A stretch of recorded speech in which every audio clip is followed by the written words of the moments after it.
miarabantsika rehetra indray amin'ny anaran'i Jesosy Kristy tonga sondrainao amin'ity fotoana iarahantsika hifaly eto amin'ny fanatrehan'Andriamanitra ity. Miarabanao manokana Ravavy Mandresy Ravavy Volasoa-Dora, Isabelle Soary, Ravavy Lalanta Malala, Dalia, Ravavy Fitiavana Fandresena, Ravavy Hersy, Saoly ary ny sisa rehetra izay ho avy tain'Andriamanitra antsika iray manontolo. Inoko androany fa Andriamanitra dia tsy hoe hitoetra ohatr'izao fotsiny ity fotoam-bavaka ity fa mangina isan-tokantrano, mangina isam-batan'olona amin'ity fotoam-bavaka anio ity.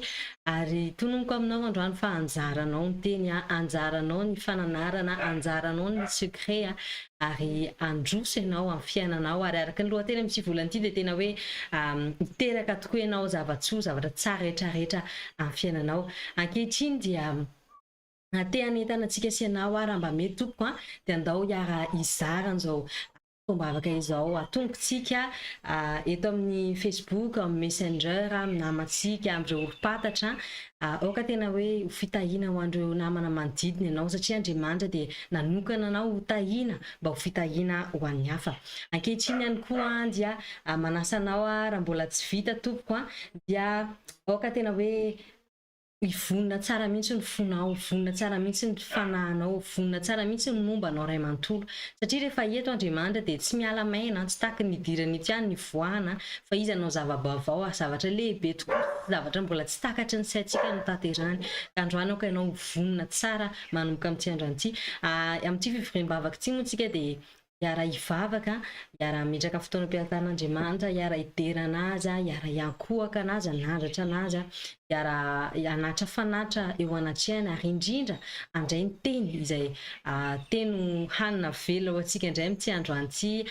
Ka aoka tena aty amboalohany mihitsy ianao dia tena hifantoka aza mety ho varimbarinany amin'ny zavatra rehetra izay mety manodidina, aza mety hoe sarodozany arisy ary fa aoka tena hifantoka tanteraka mihitsy ianao eto amin'ny fanatrehan'Andriamanitra dia aza manaiky mihitsy ianao raha tsy Andriamanitra no mitoetra eo anivinao, raha tsy efa amboary mihitsy ny atmosfera fa anao mandray ny zavatra rehetrarehetra, raha amboary ihany koa ny fonao hoe raha toa ka misy alahelo na favesarana isan-karazany ohatr'izany dia asora lavitra izany. Aoka Andriamanitra nataonao voalohany laharana amin'ity fotoana androany ity. Araka ny teny ao amin'ny Apokalipsa moa dia milaza hoe ho an'Andriamanitra irery ihany ny dera, ny laza, ny voninahitra, ny hery rehetrarehetra dia ho anazy irery ihany. Ka androany dia tena anandritra anazy ambonitsika satria izy irery ihany no mendrika ny dera rehetrarehetra. Andao ataontsika izany hery izany amin'ny fontsika iray manontolo ary amin'ny herintsika iray manontolo mba hanandratana ilay mpanjaka izay.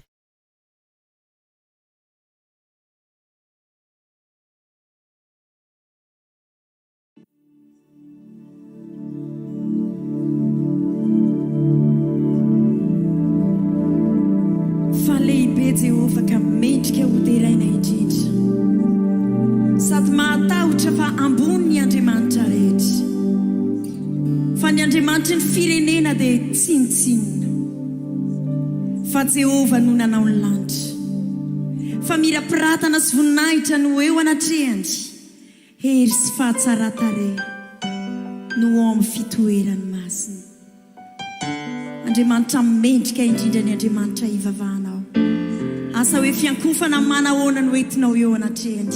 Raha Andriamanitra mendrika, izany Andriamanitra iankofanao izany.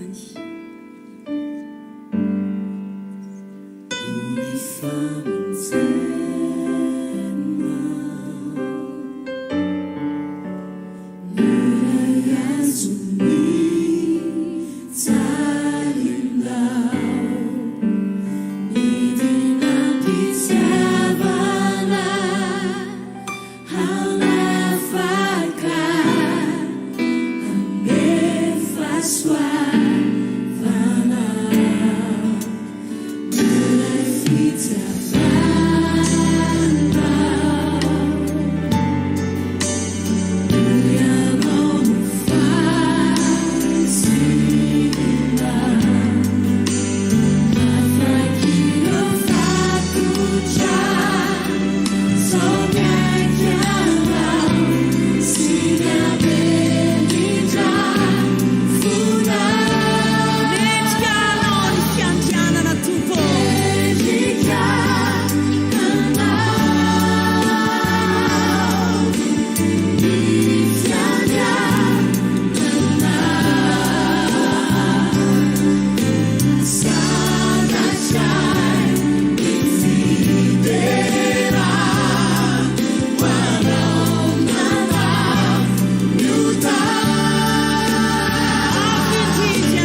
Alleluia. Dia faly miarahaba antsika rehetra tsirairay indray izay tafiaraka ny ao anatin'izao fotoam-bavaka iarahantsika manao ny amin'ity fotoana ny androany ity izao. Manonona ny fahasoavan'Andriamanitra, manonona ny fiadanan'i Jesosy ho amintsika rehetra tsirairay any anatin'ny tokantrano izay tafiaraka indray ny ao anatin'ity fotoana ny androany ity. Misaotra an'Andriamanitra lehibe ny tenako ary misaotra ihany koa ny mpanompon'Andriamanitra izay manome sehatra hoe tafiaraka amintsika ny ao anatin'ity fotoana ity. Hisaotra an'Andriamanitra tsika ary ihany koa hoe angataka ny fanatrehan'Andriamanitra mba hiaraka amiko, hiaraka aminao any anatin'ny tokantrano. Fa mialohan'izany nefa andao hijery tenin'Andriamanitra zao sanao any amin'ny Salamo fa 170 tena andininy voalohany ka hatramin'ny fahaenina vakitsika ny tena mianaran'i Jesosy manao hoe mira firam-baovao ho an'i Jehova, mira ho an'i Jehova ry tany rehetra, mira ho an'i Jehova misaora ny anarany. Lazao isan'andro ny famonjena mahafaly, ambarao any amin'ny jentilisa ny voninahiny, ary any amin'ny firenena rehetra ny fahagagana ataony. Fa lehibe Jehova ka mendrika hoderaina indrindra, sady mahatahotra fa ambony ny Andriamanitra rehetra. Fa ny Andriamanitry ny firenena dia tsinotsinona, fa Jehova no manao ny lanitra. Fa miram-piratana sy voninahitra no eo anatrehany, hery sy fahatsara-tarehy no eo amin'ny fitoerany masina. Alleluia. Zany tenin'Andriamanitra zany dia manambara hoe Jehova, izy le Andriamanitra mpahary ary mahafinaritra ny eo amin'ny fanatrehan'Andriamanitra. Ka mialohan'ny hidirantsika tanteraka ny ao anatin'ny fotoam-bavaka ny androany andao hisaotra an'Andriamanitra, andao hangataka ny fanatrehan'Andriamanitra mba hiaraka amiko, hiaraka aminao any anatin'ny tokantrano tsirairay na aiza toerana izay anarahanao an'izao vavaka izao.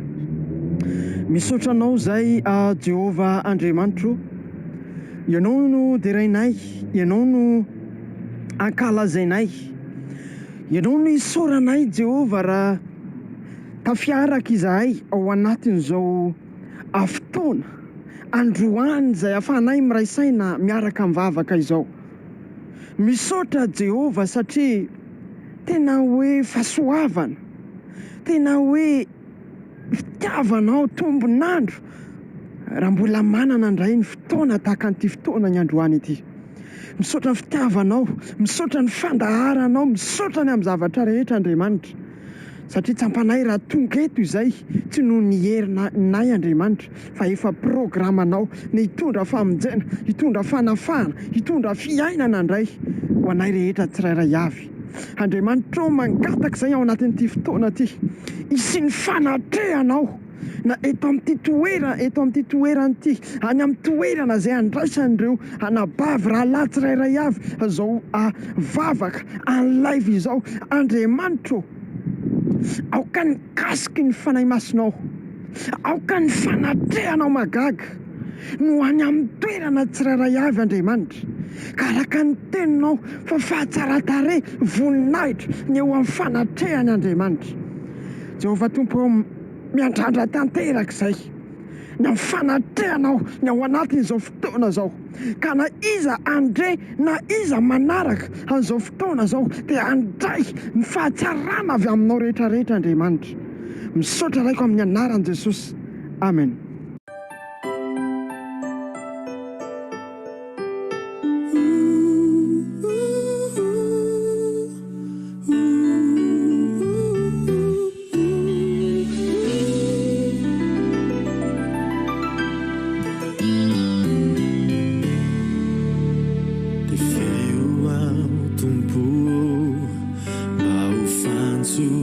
Piterana ananjatako ny voninahitra eo am'izao tontolo izao dia feo ao tompo mba ho fantsom-piterana ananjatako ny voninahitra eo am'izao tontolo izao inty auto ovay auto votokana ho any fanjakana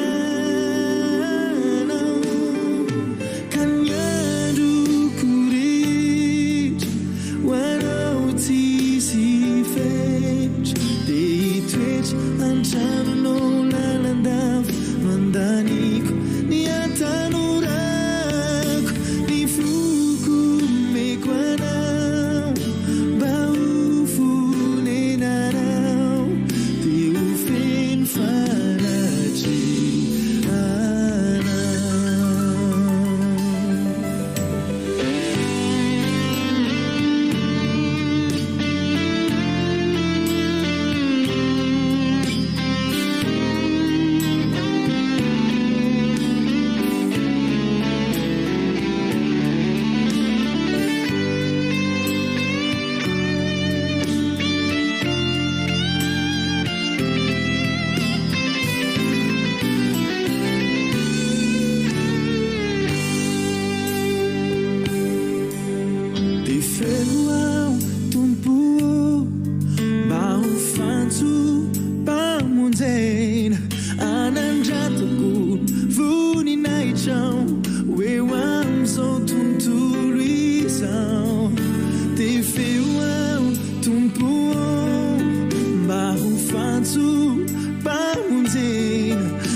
Haleluya, haleluya.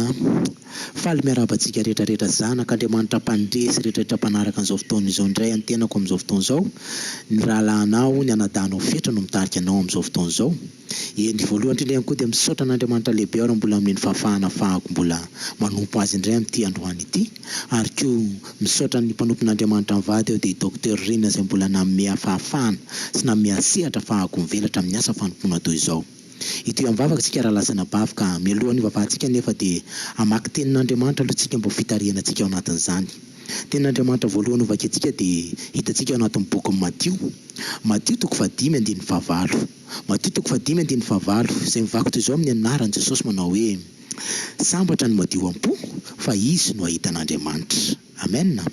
Tenin'Andriamanitra faharovakentsika indray dia hitantsika ao anatin'ny bokin'ny Hebreo. Hebreo 12:12. Hebreo 12 ny andiny 7:10. Mivako toy izao amin'ny anaran'i Jesosy manao hoe miazaha mitady fihavanana amin'ny olona rehetra ary fahamasinana fa izay tsy manam-pahamasinana tsy ahitan'ny tompo. Alleluia, amen. Zany ten'Andriamanitra andra lasana bavy dia te hampianatra antsika ny tompony amin'ny toe-po sy ny toe-panahintsika. Raha te hiditra ao anaty fanatrehan'Andriamanitra tsika dia mila tsika mandinika ny toe-pontsika voalohany indrindra aloha. Dia mila ihany koa tsika mandinika ny toe-panahintsika. Manao ny toe-ponao, manana fahadiovam-po ve ianao, manao ny toe-panahinao, manam-pahamasinana ve ianao, ary manao ihany koa fifandraisanao amin'ny olona rehetra manodidina anao.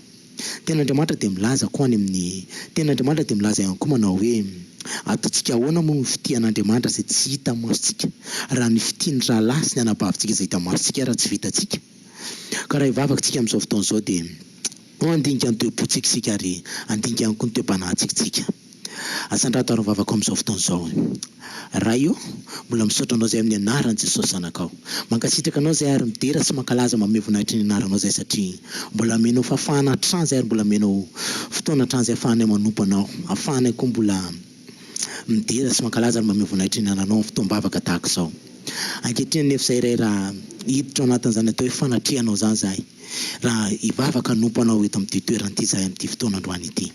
Tompo malalo, fantatray fa betsaka ny toe-po, betsaka ny toe-panahy izay tsy araka ny sitraponao ny iainanay. Ny teninao milaza fa izay tsy madio am-po dia tsy ahitan'Andriamanitra. Nisy ireo toe-po izay nataonay tsy araka ny sitraponao. Nisy ireo toe-po izay nataonay tsy mendrika teo anatrehanao. Ny fifandraisanay tamin'ireo rahalahy sy anabavinay, fifandraisanay tamin'ny olona manodidina anay izay tsy araka ny sitraponao. Tompo, mifono aminao izay ary mangataka famindra-po, mangataka famelan-keloka avy aminao izahay. Akoho diovin' Jesosy Kristy amin'ny rano soa ny fonay mba ho madio am-po izahay androany, ka mba tia hitanao tokoa izahay. Ary koa ny any amin'ny toe-panahinay dia aoka mba tena hoe ho hamasinanao tokoa izahay, mba ho masina mendrika ho ankasitrahany ao anatrehanao tokoa ny tenanay. Satria izay tsy manam-pahamasinana dia tsy ahitanao ny teninao.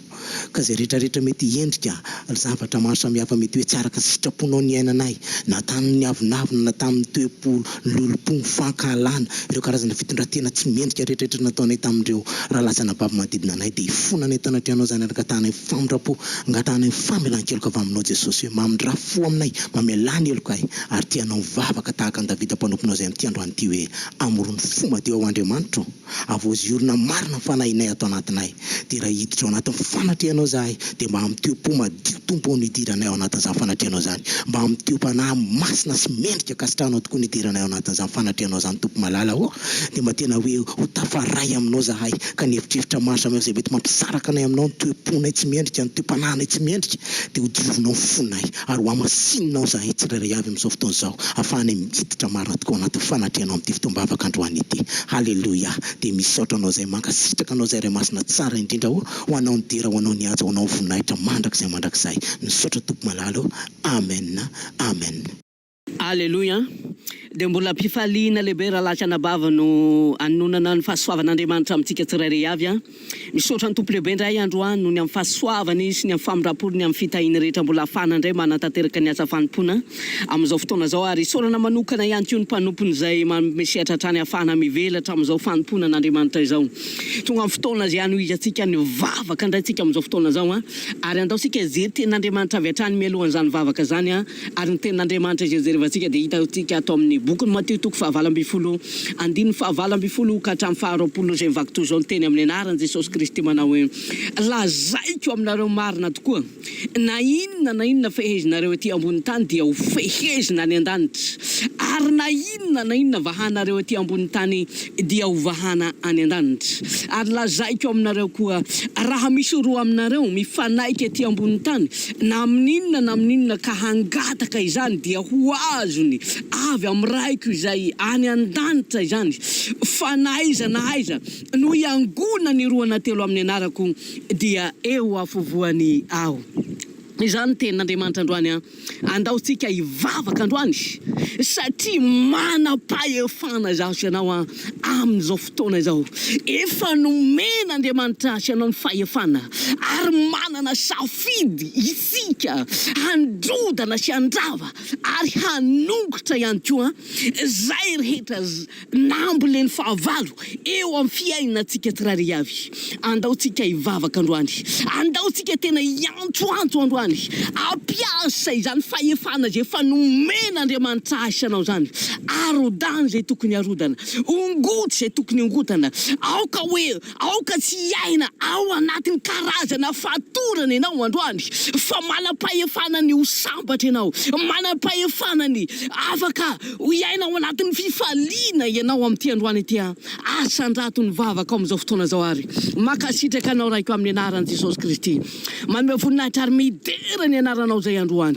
misaotra ny amin'ny fahasoavana lehibe zay efa omenao anay tsirairay avy misaotra ny amin'ny fahefana zay efa omenao anay tsirairay avy ihany koa Andriamanitra tompo malala amin'ity androany ity zay tompo ampiasaina izany fahefana zany androany ampiasaina izany hery zay efa narosaka ao anatinay tsirairay avy ihany koa amin'ity androany ity ka na inona tompo malalo asan-devoly karazana fanafiana ihany koa zay nataony devoly satana amin'ny fiainanay tsirairay avy dia mandrodana zay androany manongotra hatramin'ny fakan'izay androany ny asan'ny fahavalo rehetra manongotra hatramin'ny fakan'izay androany ny asan'ny maizina rehetra eto amin'ity toerana ty any amin'ny toerana misy anay tsirairay avy any ka na inona mety aretina zay narosaky ny fahavalo velapatrika maro samihafa ataon'ny fahavalo amin'ny fiainanay tsirairay avy vana sy poteny zany androany arodanay ny fanany aridina rehetra ongotanay ny karazana toe-tsaina rehetra namboleny fahavalo ny karazana ihany koa fanahy raty rehetra zay miasa ao anatin'ny tsirairay avy androany miongotra zany amin'ny anaran'i Jesosy mialo zany amin'ny anaran'i Jesosy Kristy ary ny fanahy rehetra mitondra fanelingelelana ny fanahy rehetra eny amin'ny rivotra eny androany ravanay dorako amin'ny afo ny fanahy masina sy anakery sy anapahefana ato anatinay tsirairay avy tompo malalao ka hiditra ny fanafana amin'izao fotoana zao irosaka amin'ny sambatan'olona ongoty zay zavatra tokony ongotana rehetra tompo raha vao zay rehetra karazana asan'ny fahavalo rehetra amin'ny sambatan'olona androany zay rehetra mila fanafana androany aoka irosaka ny fanafana zay rehetra mila fanavotana androany aoka ho azo zany amin'ity androany ity amin'ny anaran'i Jesosy Kristy makasitraka anao sady araky ny amin'ny fanafana lehibe zay efa arosaka ao amin'ny sambatan'olona amin'izao fotoana zao amin'ny anaran'i Jesosy Kristy alleluia misaotra raiko amen.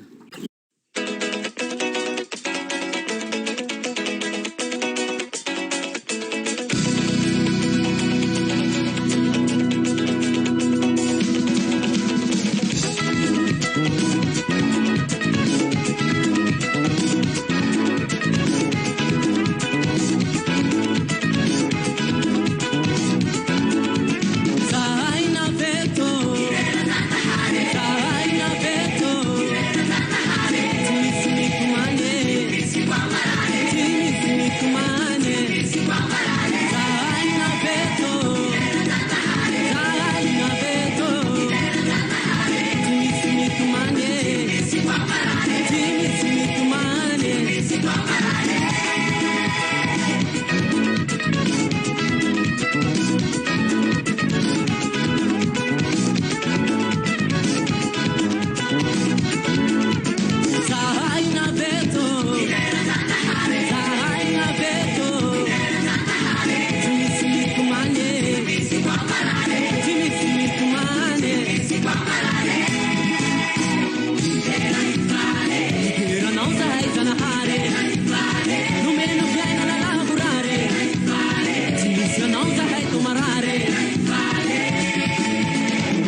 navelanao irery kaindray tojivy tolonay anao nampaherika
Feel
Aleluia, tsara ny andriamantsika miarabantsika rehetra tompoko amin'ny anaran'i Jesosy Kristy ary manona fiadanan'i Jesosy Kristy ho amintsika senao eto androany.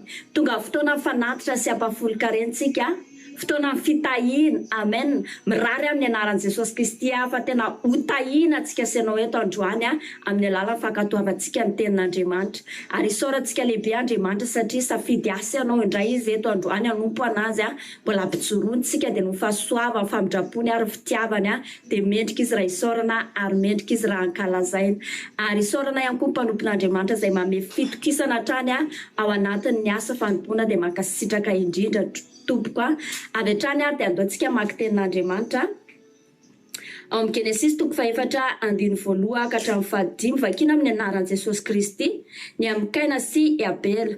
Ary Adama nalala ny Eva vadiny nanananaki Eva ka niteraka ny Kaina ary hoy izy efa nahazo zazalahy tamin'i Jehovah aho ary niteraka ny Abela rahalahy koa izy ary i Abela dia mpiandrondry fa Kaina kosa dia mpiasa tany. Ary rehefa afaka elaela dia nitondran'ny Kaina ny vokatry ny tany ho fanatitra ho an'i Jehovah fa nitondran'ny Abela kosa ny voalohan-terak'ondriny dia izay matavy. Ary Jehovah nankasitraka ny Abela mba mifanatiny fa Kaina mba mifanatiny kosa tsy mba nankasitrahany dia tezitra indrindra Kaina sady nanjombona ny tarehany. Amen. Mazava be izany ten'Andriamanitra izany ry havana. Dia samy nanao fanatitra Kaina sy Abela fa ny any Abela kosa nankasitrahan'Andriamanitra fa ny Kaina tsy nankasitrahany. Samy nanao fanatitra ozy ny anankiray nankasitrahan'Andriamanitra, ny anankiray tsy nankasitrahany. Raha etsika senao androany andoantsika hanao fanatitra tena ankasitrahan'Andriamanitra. Ny tsara indrindra no mentsika senao an'Andriamanitra eto androany ka tsy hoe ho teriterena antsika manao fanatitra fa araka ny ten'Andriamanitra dia izany no ataontsika. Maninona moa fanatitra Abela nankasitrahan'Andriamanitra fa ny Kaina tsy nankasitrahany satria ilay aina mihitsy no rano nalatsaky Abela ho fanatitra ho an'i Jehovah. Izany dia tandidy ho fanatitra an'i Jesosy Kristy hoe tena tsara indrindra natolo Jesosy ho aso anao. Ary teto dia tena ozy izy ny ten'Andriamanitra hoe matavy indrindra ozy izy no fanatitra nateriny Abela ho an'Andriamanitra dia nankasitrahan'Andriamanitra izy. Andeontsika aminao tahaka ny Abela eto androany dia mino fa ho ankasitrahan'Andriamanitra atao vitan'Andriamanitra mihitsy ho fotsika senao eto androany anatanteraka ny tenin'Andriamanitra. Andeo tohizantsika ny tenin'Andriamanitra ao amin'ny Malakia 3:10 vakina amin'ny anaran'i Jesosy Kristy. Entonareo ny fahafolo-karena rehetra amin'ny trano fireketako mba hasikanina ao an-tranoko ary izao toetra amin'izany hoy Jehovah Tompony maro raha tsovako ny varavaran'ny lanitra ho anareo ka ampidinako fitahina manana ambiampy ho anareo.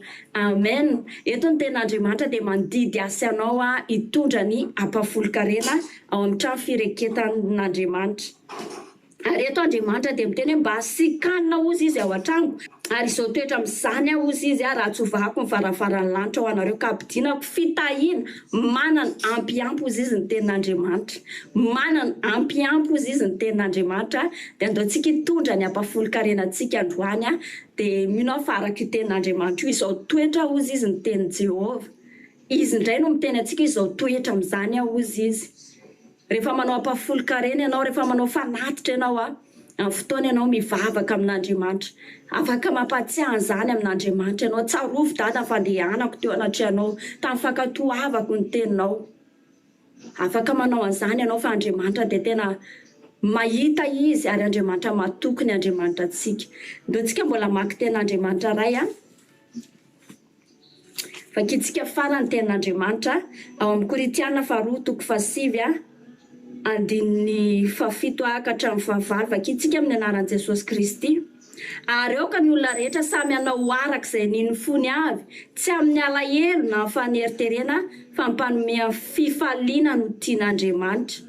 Ary Andriamanitra mahay mampitombo fahasoavana rehetra aminareo mba hananareo ny onony rehetra mandrakariva amin'ny zavatra rehetra ka hitombo amin'ny asa tsara rehetra.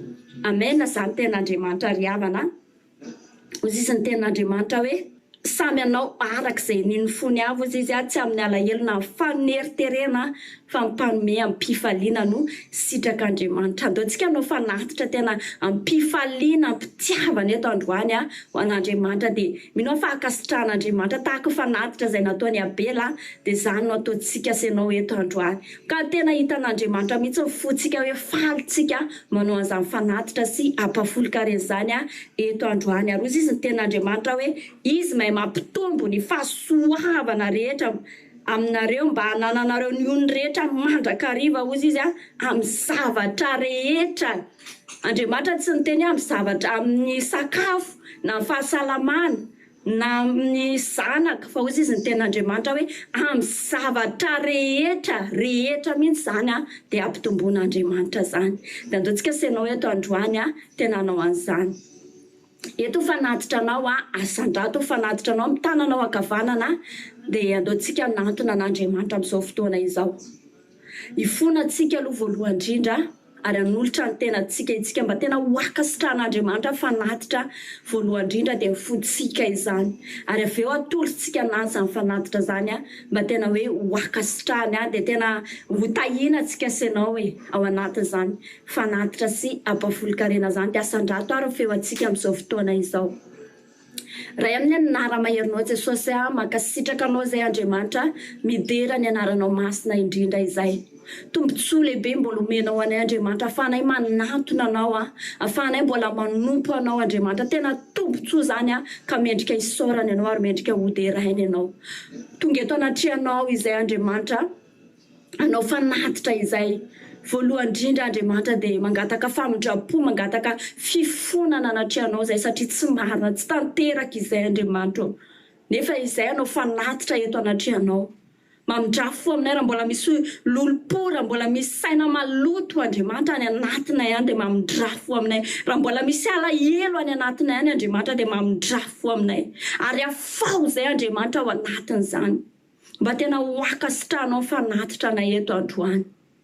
Atolotray ny tenanay voalohany indrindra tena ho fanatitra velona mampofona akasitrahanao Andriamanitra raisiny aminay ray manontolo Andriamanitra.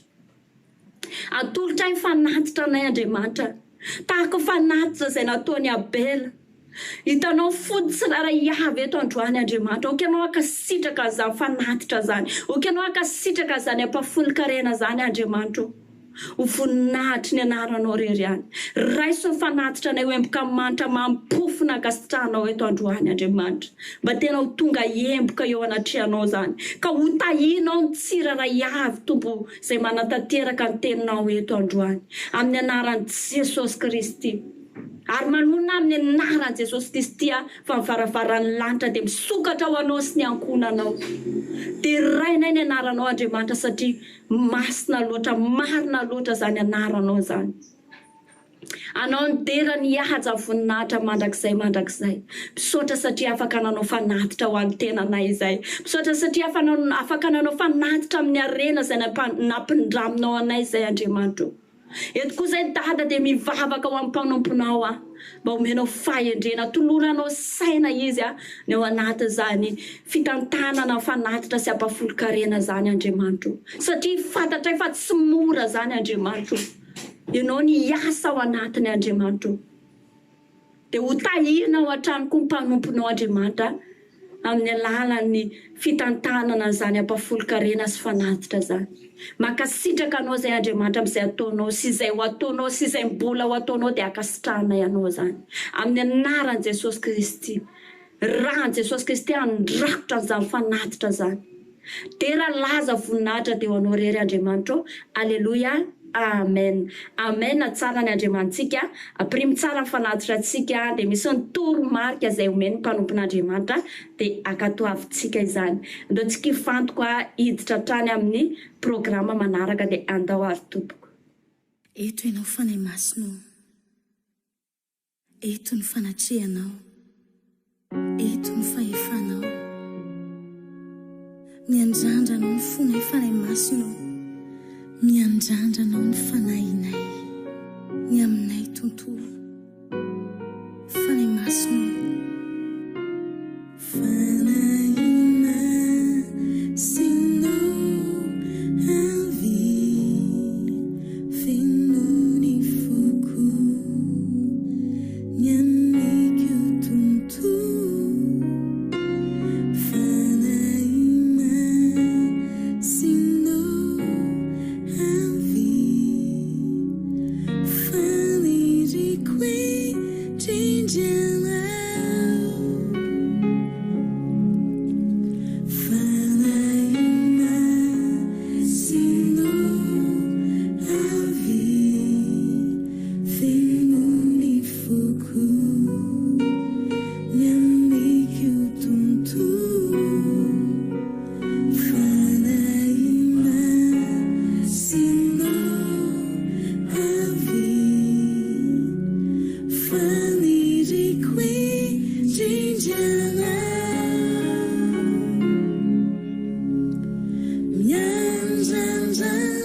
Milano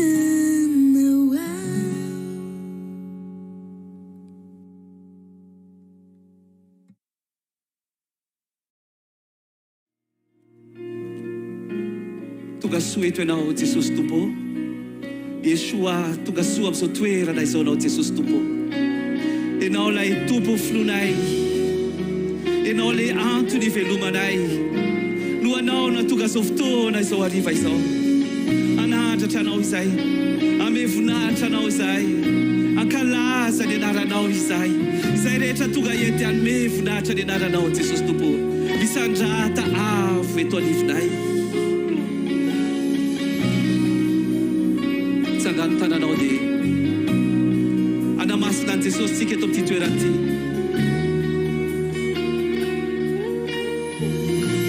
Yeshua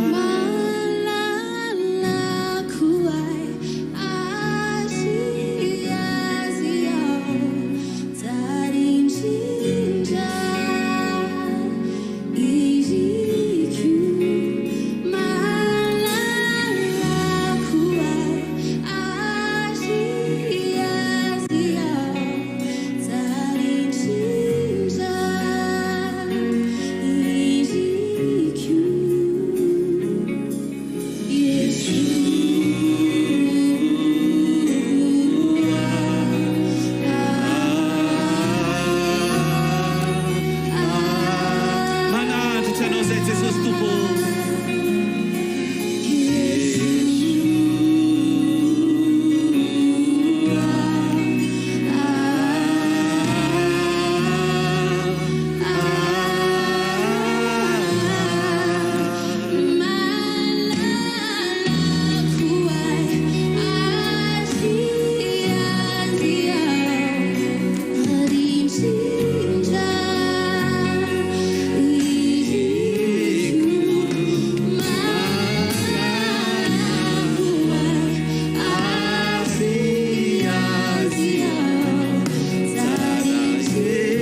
izany fandresena izany tsy intsoko izany fandresena izany fa efa natolotrao anay Jeriko efa natolotrao anay Jeriko ary tsy maintsy mandresy izay tsy afaky ny tsy andresy izay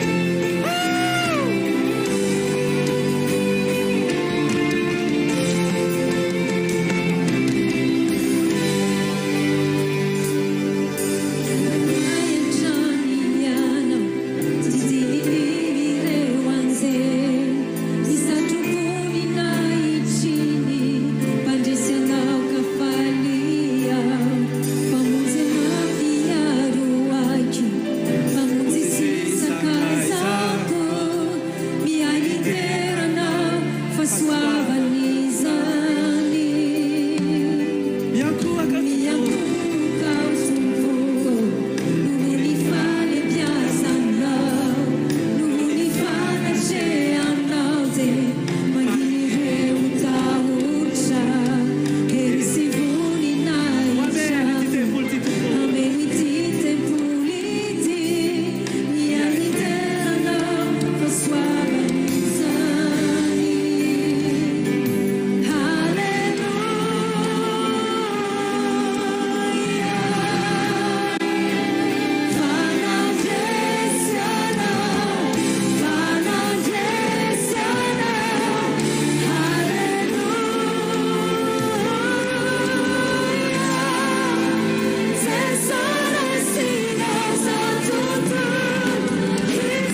Avima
Alleloia. Miarabantsika rehetra amin'ny anaramaherin' Jesosy Kristy tonga zao amin'izao fotoana lahady mahafinaritra izao ahafahantsika indray mihaino ny tenin'Andriamanitra, ahafahantsika indray mahafantatra ny sitrapon'Andriamanitra, mahare vaovao avy any an-danitra ianao, mahazo ny sakafonao ara-panahy ary makasitraka an' Jesosy Kristy hoe tena mbola manana an'izao fanomezam-pahasoavana, hoe manana an'izao fotoana ahafahantsika midera sy mankalaza anazy zao. Miarabantsika ihany koa Isabelle Soary, Aurelia, Tiatia, Stéphania, Pasteur Normand, Felana sy ny rehetrarehetra izay manaraka an'izao fotoana izao, Félicien, azadino partageo ity live ity.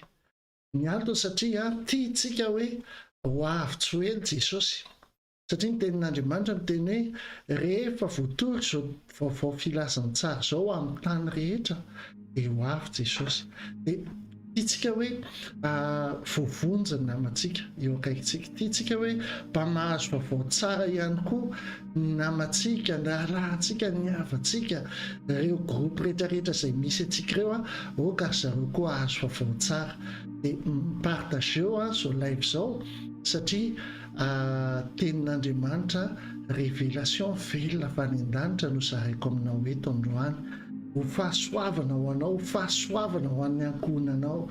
Ary andaontsika angataka ny fanahy masina mpianatra antsika eto, angataka an'atsika hitari-dalana antsika satria tsy mahefa ninintsika raha tsy eo ny fanahy masina, tsy mahefa ninintsika raha tsy eo ny fanan'Andriamanitra izay mitarika antsika, satria izy no anome antsika ny vaovao tsara ho antsika, ny fahasoavana, ny fiadanana, ny fifaliana, ny fanantenana, ny hery miavao indray androany dia ny fanahy masina mahavita an'izany. Ka asandrato ny feonao dia mangatahinao teny ray avy any an-danitra hoe tompo omeo teny ray avy any an-danitra ao amin'ny fiainako, teny ray fotsiny dia tena ampy ahy eo amin'ny fiainako satria fahasoavanao no mahatozao ahy. Asandrato ny feonao dia mivavahinao. Raha eo amin'ny anara-maherinao Jesosy Kristy dia mbola misaotra midera ary mankalaza anao zahay amin'izao andro maraina izao. Makasitraka anao zay tompo satria mbola nomenao fotoana ahafahanay miantso anao, ahafahanay mizara ny teninao, ahafahanay mahatakatra ny sitraponao. Raha eo oka ianao fanahy masina no ampianatra anay eto, hitari-dalana anay, anokatra ny sainay, anokatra ny maso-panahinay ho voninahitry ny anaranao rery ihany. Oka ianao rery no memboninaitra eto Andriamanitra, alefaso ny teninao ho an'ny zanakao rehetra. Makasitraka anao zay tompo ny amin'ny fanovanao ny fiainanay any amin'ny tsara makany amin'ny tsara trany, any fanovanao ny fiainan'ireo zanakao mihaino amin'izao fotoan'izao any amin'ny tsara makany amin'ny tsara, voninahitra makany amin'ny voninahitra, ho voninahitry ny anaranao rery ihany amin'ny anara-maherinao Jesosy Kristy. Amen, amen. Tsara ny tompontsika, halleloia. Tsara dia tsara ny tompontsika. Amin'ity volany ity moa dia araka ny fantatsika dia volan'ny fiterahana, ary teny fototra dia hitantsika ao amin'ny Isaia 49:9 hoe Jehova izay nampiteraka ve no tsy ampiteraka. Halleloia. Volan'ny fiterahana ity volana ity, ary ao anatin'izany teny hoe fiterahana zany dia misy secret lalina avy any an-danitra aza adino fa Andriamanitra no namorona ny fiterahana, Andriamanitra no namorona ny olombelona ho teraka, Andriamanitra no namorona ny Biby ho teraka, Andriamanitra no namorona ny fiterahana. Dikan'izany zany misy fomba n'Andriamanitra mila takarina ao anatiny atao hoe fiterahana. Halleloia. Rehefa hiteraka ianao raha vehivavy moa ianao, zay moa lehilahy tsy miteraka fa mahita le fombafomba fiterahana fotsiny. Fa raha ohatra ny hoe rehefa hiteraka ny olona anankiray dia mila vonona, mila fahavononana ny ankonana, mila fahavononana ihany koa na le vehivavy hiteraka zany na ny vady le vehivavy zany na ny ankonana ny fianakaviana mila vonona amin'le fiterahana. Amen. Ary zany fahavononana zany dia mila ihany koa sage-femme na mila dokotera mba hampiteraka. Le sage-femme na dokotera mila mampiteraka dia mila azonao antoka hoe mahay io dokotera io na mahay io sage-femme io. Fa tsy misy olona zay hoe andeha hiteraka ka olona tsy fata-piheviana hoe olona tsy mahay na hoe tsy fantatra ao koa hoe dokotera izy io sa sage-femme izy io no ampiteraka olona. Tsy misy olona manaiky an'izany fa tsy maintsy mandry ny saina hoe olona mahay no mampiteraka. Dia ohatran'izay koa ny any amin'ny tontolo ara-panahy mila tsika manana olona na manana ny any amin'ny ara-panahy moa dia ara-panahy araka ny tenenana azy, fa ny mpampiteraka na sage-femme any amin'ny ara-panahy dia ny fanahy masina. Amen. Ny fanahy masina. Alléluia. Tiako hoe averintsika kely le hiran'ny pasteur Jocelyn teo alohan'ny hanoizantsika ny teny, satria tena kasihany ny fanahy masina ny foko androany hanome révélation anao, ary mila ny fanahy masintsika. Andao mbola heno kely amin'ny fiankohofana sy fiantsonan'ny fanahy masina itsika androany.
mamiko indrindra ianao fany masina, mamitsika indrindra ny fany masina.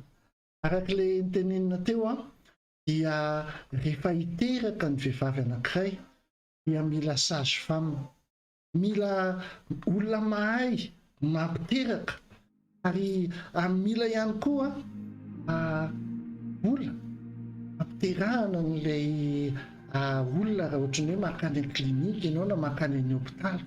Le vola amin'ny ara-panahy moa dia mila fantatrao fa ny finoana, mila tsika manana ny finoana rehefa ohatra ka andeha hiteraka zavatra anankiray.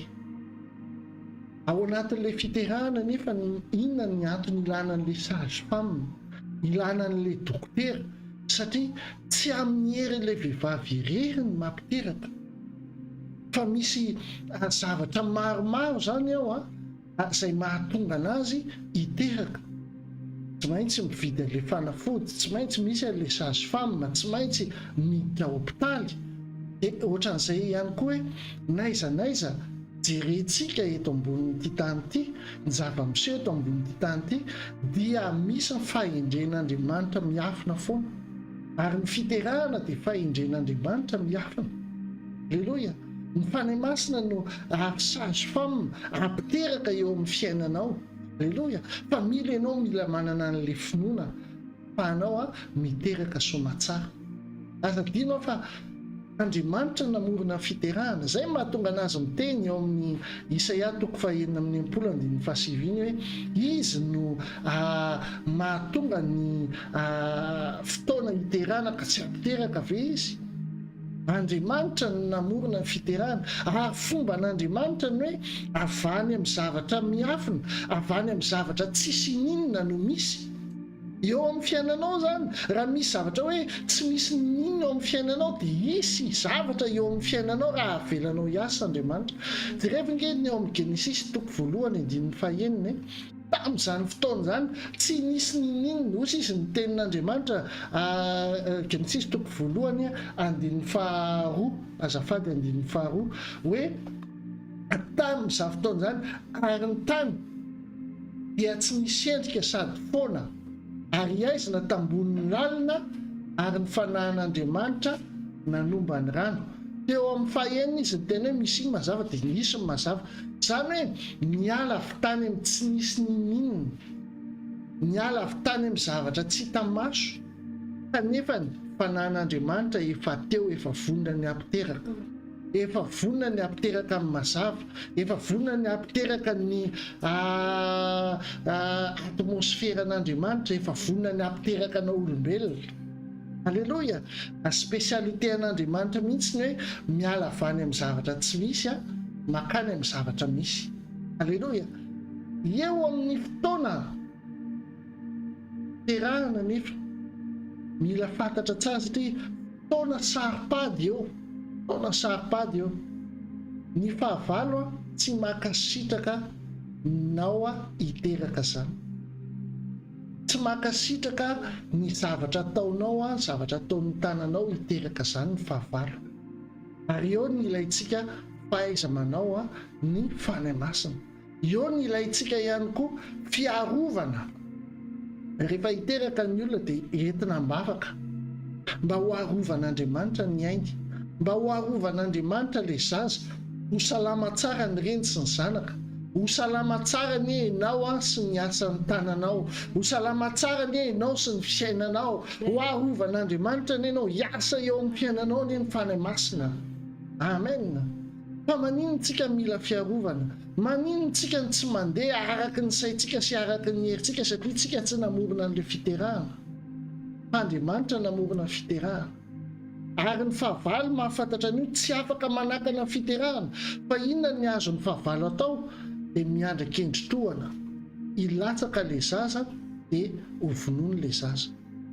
Zay ny adin'ny fahavalo, ka zay ny ilantsika fiarovana hoe oka ny fanahy masina nampiteraka zavatra eo amin'ny fiainantsika.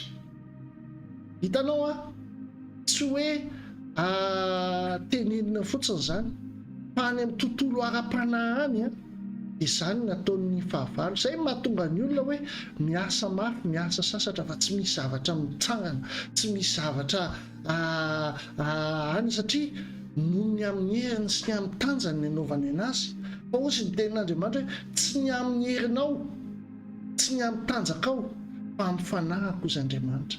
Ny fanahy masina zany zava-dehibe, mila avelantsika miasa ny fanahy masina. Zay moa lohateny androany hoe avelao hiasa ny fanahy masina. Amen. Ampiteraka an'ilay zavatra eo amin'ny fiainanao. Araka ny teneniko anao teo hoe ny fahavalo dia miandraka endri-toana. Dia rehefa eo amin'ny Apokalipsia, Apokalipsia 12:4. Akitsika le izy Apokalipsia 12:4. Ale dragona io ary ny rambony dia manala ny hampatelo ny kintana amin'ny lanitra ka mianjery eny amin'ny tany. apatelo nikitana moa hoe inona moa le izy a le anjely apatelona anjely a le nioko tao an-danitra tao niaraka tamin'le biby ty de jereo tsara ary ny dragona nijanona teo anatrehan'le vehivavy efa hiteraka mba handrapaka ny zanany raha voateraka. Hitanao any amin'ny ara-panahy zany a ny ataon'ny fahavalo de miandry akendry-toany avelany ianao hiasa avelany ianao hanao zavatra fa rehefa voateraka eo dia arapana ary zay ny ilantsika fiarovana, zay ny ilantsika ny herin'ny fanahy masina eo amin'ny fiainantsika apiteraka ny zavatra ataontsika amin'ny asa ataontsika amin'ny zavatra rehetra zay ataontsika mila ny fanahy masintsika mila ny fiarovana fanahy masintsika. Alleloia, mila ny herin'Andriamanitra tsika ary hitanao a zay mahatonga ny hoe ny zavatra androany dia katsahantsika Andriamanitra sy ny heriny. Amen. Satria ninona ataon'Andriamanitra miteraka eo amin'ny fiainantsika tsy ho arapaka ny fahavalo zany na iandry akendry-toana aza ny fahavalo na iandry akendry-toana aza io fahavalonao io vatany vao manao zavatra tsy mety eo ianao dia efa indrasany akendry-toana tsy ahatafitan'izany io satria ny fanahy masina miaro anao, fanahy masina no apiteraka ny zavatra misy eo aminao, fanahy masina no ampanao zavatra tsisy nakany amin'ny misy. Ny herin'Andriamanitra no eo aminao araka ny tenin'Andriamanitra amin'ny tantara voalohany toko 9:1-12 tantara voalohany a toko 9:1-12 miteny hoe mitadiava ny Jehova sy ny heriny ka tsao mandrakariva ny tavany. Androantsika hitady ny Jehova sy ny heriny Jehova. Amen. Mba ahafahana hoe misy zavatra teraka eo amin'ny fiainanao, tena miaina zany hoe fiterahana sambatra zany ianao na amin'ny zanakao zany na amin'ny asanao zany na amin'ny ankohonanao zany na amin'ny projet anao zany na amin'ny zavatra zay efa indrasanao ela zany dia ho teraka soamantsara ary tsy ho hitan'ny fahavalo satria Jehova sy ny heriny no katsahantsika androany. Amen. Avelantsika hiasa ny sazo famara-panahy, avelantsika hiasa ny fanahy masina malala eo amin'ny fiainantsika. Alleloia. Fa nitendrentsika miteny hoe avelantsika hiasa ny fanahy masina fa ahoana ny fomba amelantsika anazy hiasa? Ahoana ny fomba? Indray koa mantsy hoe misy vehivavy teraka dia tonga eo ny dokotera dia dokotera indray nasiany tontolo satria marary loatra izy, na le vadiny zay akaikiny hoe nasiany tontolo satria marary loatra izy, fa ianao tsy hanisy tontondry amin'ny fanahy masina. Amen. Araka ny tenin'Andriamanitra ianao efa nanao fanatitra teo a tsy namokona ny tananao ianao hanisy tontondry an'Andriamanitra fa nanokatra ny tananao ianao. Alleloia. Ary rehefa ohatra ianao ka nandray tsara ny fanahy masina tenany tompo hoe tompo a nakatony teninao a miteninao miteny hoe aza misosofoana eo anatrehako raha tsy misy fanatitra. Efa nanao fanatitra na ny fotoanako zao aza efa ataoko fanatitra ho anao Andriamanitra. Alleloia. Dia sahaza ho anao ny nahazo révélation, sahaza ho anao ny ahazo ny asan'ny fanahy masina eo amin'ny fiainanao. Alleloia. Fa mila tsika zavatra voalohany ahoana ny fomba amelantsika ny fanahy masina hiasa eo amin'ny fiainantsika. Voalohany aloha tsika mila mangetaheta hoe aleo izy ny asa eo amin'ny fiainantsika. Amen. Satria izay mangetaheta ihany no mena rano. Alleloia. Mila mangetaheta tsika. Izay mahatonga ny hoe misy fiankohofana lalina ataovy le atmosfera fahan'ny asa. Alleloia. Mila mangetahetsika hoe izy, mila safiditsika hoe izy ny tantana ny le fiterahana eo amin'ny fiainantsika. Alleloia. Mila ianao mangetaheta ve ianao androany. Be dia be mantsy mihaino ny tenin'Andriamanitra dia mandalo fotsiny. Be dia be mihaino ny tenin'Andriamanitra nefany tena ny amin'ny sainy sy ny heriny fotsiny ny anaovany zavatra. Fa androany miova ny tantaranao, miova ny tantaram-piainanao. Le zavatra tsy nisy hatramin'izay hisy eo amin'ny fiainanao, le fahasoavana tsy nisy hatramin'izay hiteraka eo amin'ny fiainanao satria le sazo famara-panahy tsara indrindra no hiasa eo amin'ny fiainanao dia ny fanahy masina zany. Amen. Mangetaheta oka ianao angetaeta, oka ianao hiteny azy hoe ianao fanahy masina no ilaiko, oka ianao zany andray ny fanahy masina. Amen. Zany atao hoe mandray fanahy masina zany dia ohatrany hoe mandray olona eo amin'ny tranonao. Zay koa moa ny tenin'Andriamanitra hoe vatanao inga ny tempolon'ny fanahy masina. Alleloia.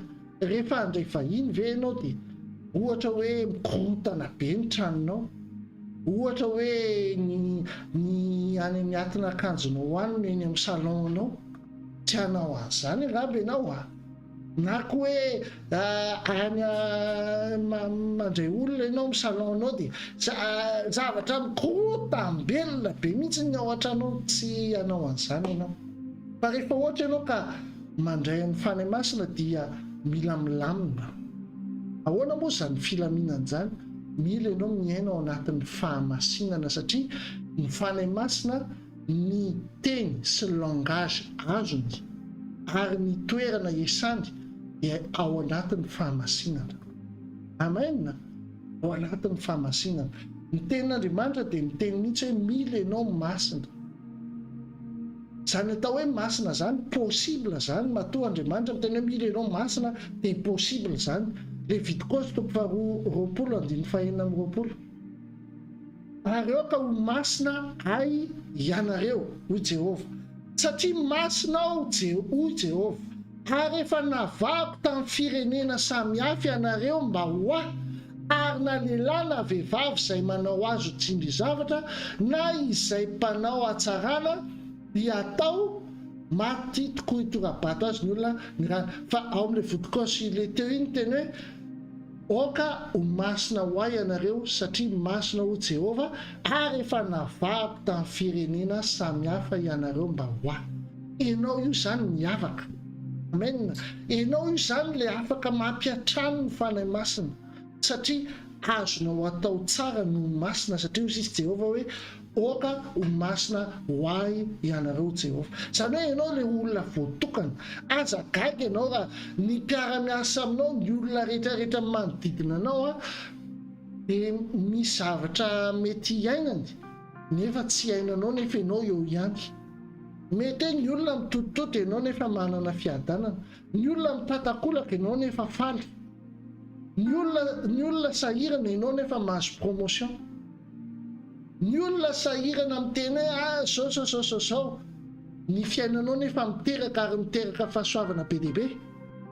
Zagaga ianao, satria ianao ny olona nahavahan'Andriamanitra, olona nosafidian'Andriamanitra. Ary izay ny teneniko hoe mila masina ianao mba handray amin'ny fanahy masina. Alleloia. Le fahamasinana dia eo amin'ilay fomba ihany koa fomba fanaonao isan'andro, le fitondran-tenanao mila fahamasinana. Zany atao hoe masina zany dia manaraka ny fiainanao araka ny tenin'Andriamanitra, satria ny teninao masina ary ny teninao Andriamanitra no mana-masina indray. Alleloia. Ampanarahanao amin'ny tenin'Andriamanitra ny fiainanao, zay ianao no hoe miainao anatin'ny fahamasinana. Alleloia. Le toetranao, le zavatra ataonao isan'andro. Indraindray tsika mila manontany tena mihitsy.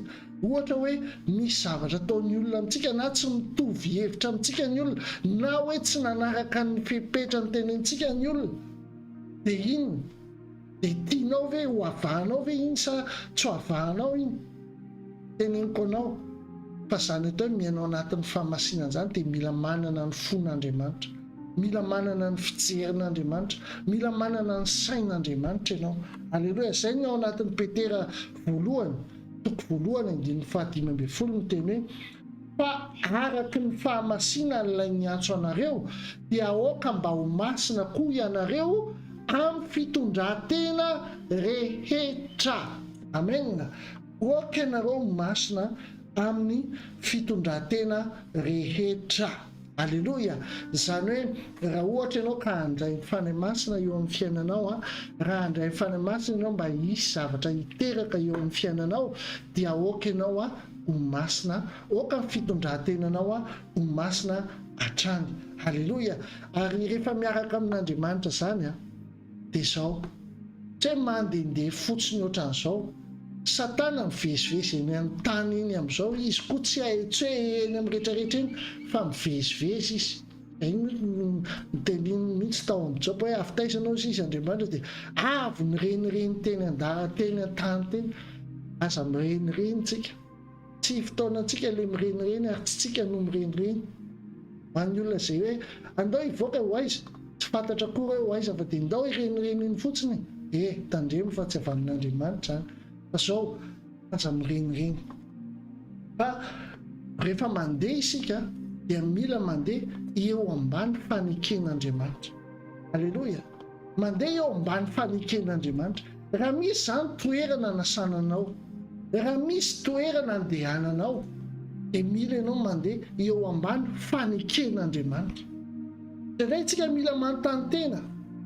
Misy mantsy ny olona sasany ndao tsika nga hisotro toaka, andao tsika anao an'izao, andao tsika ho akany ambanivohitra, andao tsika zao no ve fanekena amin'Andriamanitra izay zavatra izay. Zay tsika mila manontany tena. Eo mantsy indraindray mampibloke zavatra. Mila tsika avelantsika ny fanahy masina ho hiasa eo amin'ny fiainantsika. Fa mila mandeha eo ambany fanekena. Tadio fa rehefa niampita ry Josoa, niampita ry Mosesy, tsy maintsy nisy faneken'Andriamanitra tao. Alleloia. Ary i Abrahama tamin'ny mbola momba, tamin'ny mbola tsy nisy ninina, tsy maintsy izy niainga teo ambany faneken'Andriamanitra izay vao nisy ny zavatra. Alleloia. Mila mandeha eo ambany fanekena. Ny zanak'Israely karaza tany Egypta nisy ny faneken'Andriamanitra dia iny ny rahan'ilay zanak'ondry mipetraka teo tonam-baravarana. Fanekena niaraka tamin'Andriamanitra iny, finoana n'Andriamanitra iny hoe mino anao zay dia makatoa ny zavatra teneninao zay Andriamanitra, manaiky ny zavatra teneninao, mandeha ambany fanekenao zay Andriamanitra. Dia nisy ny vokany, ny voaka avy tao Egypta, voaka avy tao anatin'ny maizina ilay zaza. Alleloia. Ianao koa mandehana eo ambany fanekena miaraka amin'Andriamanitra. Fomba mandehana eo ambany fanekena dia tsotra, mibeba. Alleloia. Mibeba. Asan'ny Apôstôly 2:7-7. Acte 2:38 miteny hoe ary Petera taminy mibeba araoka samy atao batisa amin'ny anaran'i Jesosy Kristy anareo rehetra mba azo famelan-keloko, ary anareo handray ny fanomezana dia ny fanahy masina. Amen. Eto amin'ilay hoe itsika mandray ny fanahy masina zao, manasa ny fanahy masina eo amin'ny fiainantsika. Dikany mibeba. Rehefa vita batisa ianao dia mbola mibeba ihany. Fa mibeba ianao dia raiso ny fanahy masina.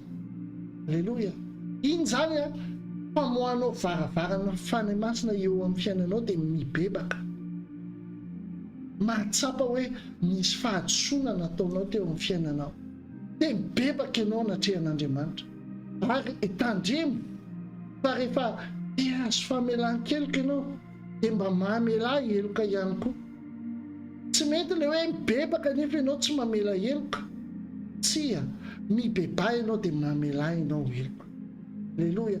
Amin'izay tonga dia hiasa eo aminao fanahy masina, tonga dia tsy sakana ilay dokotera mpiteraka anao.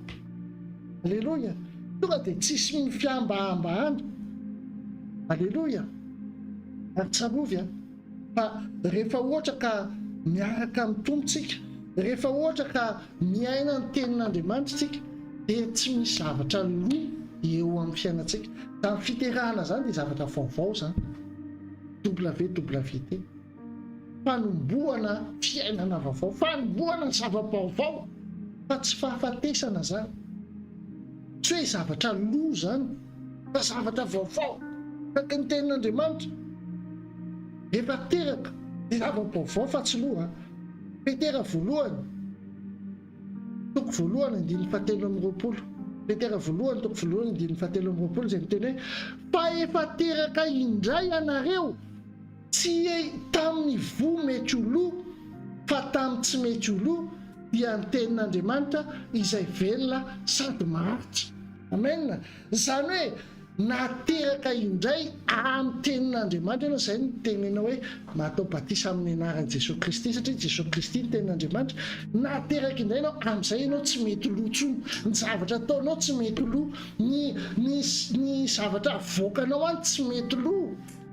Amen, alleloia. Tsara miaraka amin'ny Tompo, tsara miaraka amin'ny fanahy masina. Zay zany voalohany hoe mandray ny fanahy masina ianao. Zay ny hoe raha velanao hiasa ny fanahy dia mandray ny fanahy masina ianao. Faharoa dia mila ianao mandinika lalina ny tenin'Andriamanitra. Araka ny teny Josoa toko voalohany 9:9. Josoa toko voalohany 9:9. Oka tsy ala ny vavanao ity boky lalàna ity, fa saintsaino andro aman'alina, hitandremanao anao arak'izay rehetra voasoratra eo, ary amin'izany dia ho lavorary ny lalanao ianao sady ambinina. Amen. Izany hoe ianao mila misaintsaina io tenin'Andriamanitra io, mba hoe ahoana ny fomba ampiarako ny tenin'Andriamanitra. Alleluia.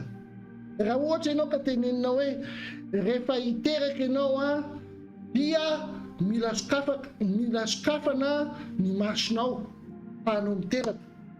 Tena tsy anaiky an'izany ianao, satria tsy ny maso no sokafana fa ny kibo.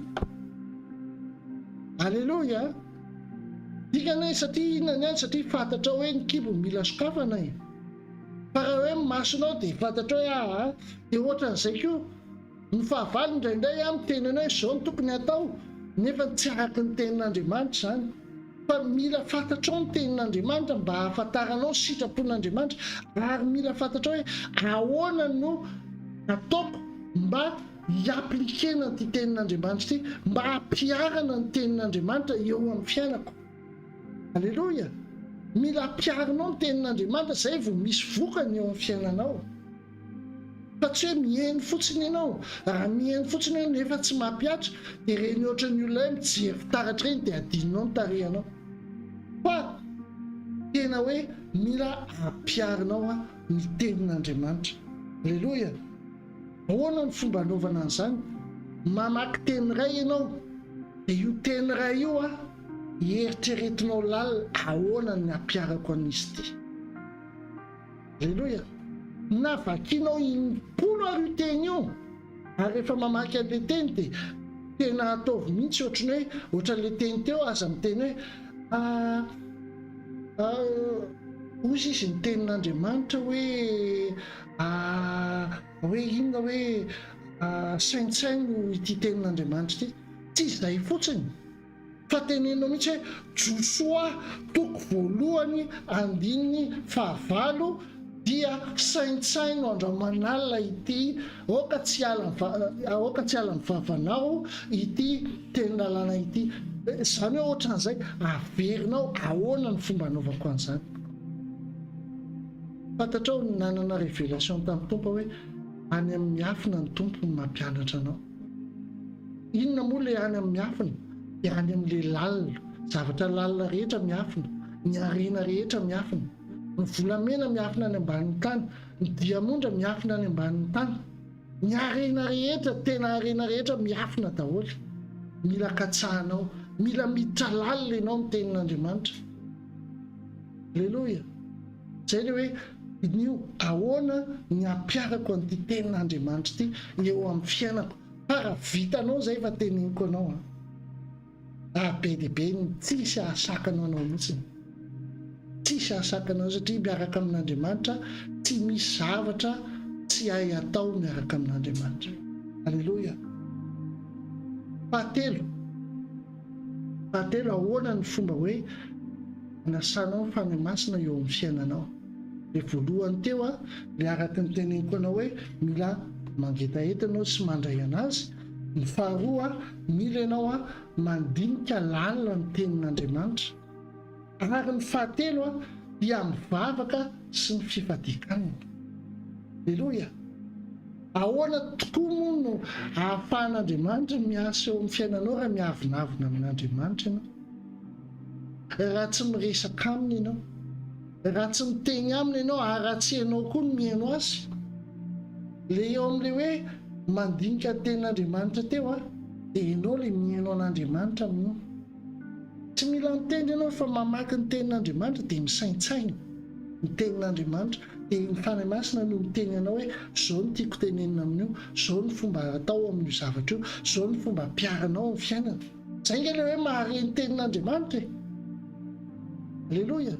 Dia eto indray ianao le mivavaka, le ianao indray no miteny. Alleloia. Dia inona moa ilay zavatra teneninao? Ahoana moa ny fomba hatongavan'ny zavatra eo amin'ny fiainanao sy ny fahasoavana eo amin'ny fiainanao raha ohatra ianao ka tsy nangataka? Ndraiky Andriamanitra efa vonona ilay zavatra, efa miandro fotsiny, fa ianao le tsy mangataka dia ahoana ary? Satria izay ny tenin'Andriamanitra.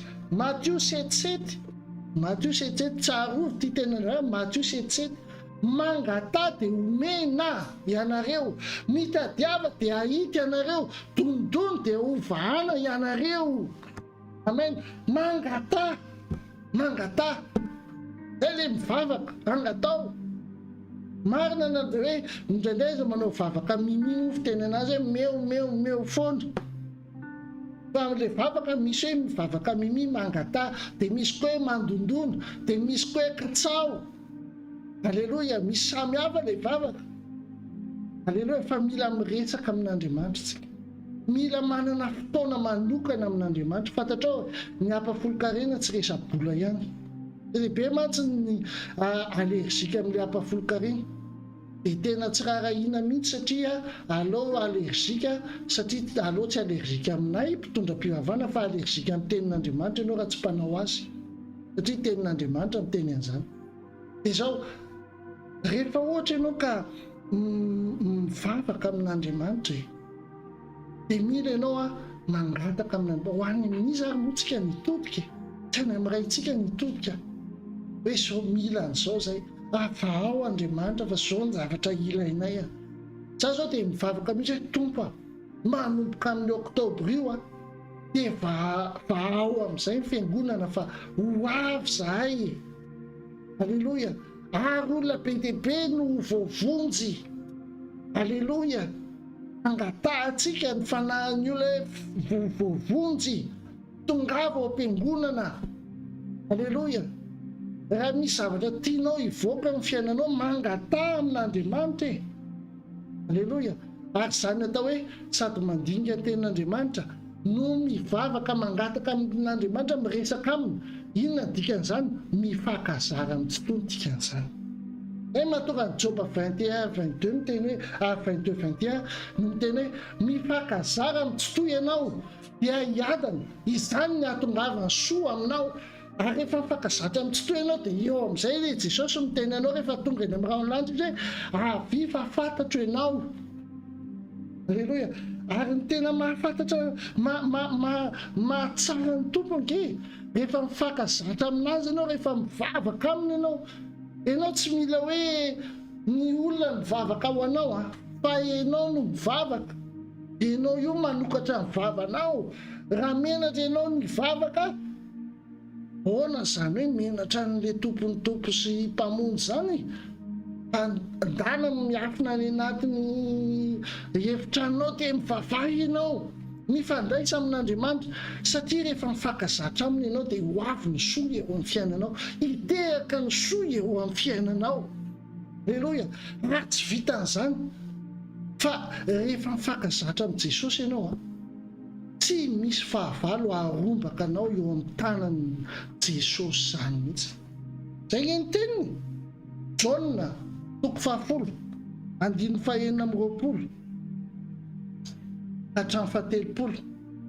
Ijereo rehefa mifankazatra aminy ianao dia ianao zany le ondrin'i Jesosy. Dia hozy izy, kanefa ianareo tsy nino satria tsy mba isan'ny ondriko. Tsy mino an'i Jesosy zany dia tsy ondrin'i Jesosy. Ny ondriko ozy izy mihaino ny feony. Ianao zao androany mihaino ny feon'ny tompo satria fanahy masina mampiteny anahy eto. Ny ondriko ozy izy mihaino ny feo, zao mahalala azy ary izy manaraka. Fantatry Jesosy ianao satria konfienao amin'ny Jesosy ny fiainanao. resecret-anao reny tsy ny olona ny teninanao reny fa Jesosy ny teneninao reny dia fantatry Jesosy ianao. Tena fahasambarana zany tenin' Jesosy zany hoe fantatro ianao. Amen. Azao izy manome azy fiainana mandrakizay, tsy fiainana fotsiny, tsy fiainana be dia be fa fiainana mandrakizay, ka tsy ho very izy mandrakizay. Tanao zany efa miaraka amin'ny Jesosy mifankazatra amin'Andriamanitra, tsy ho very mandrakizay ianao. Zany hoe tsy ho tapidalakale mandrakizay ianao, zany hoe tsy ho very hevitra mandrakizay ianao. Amen.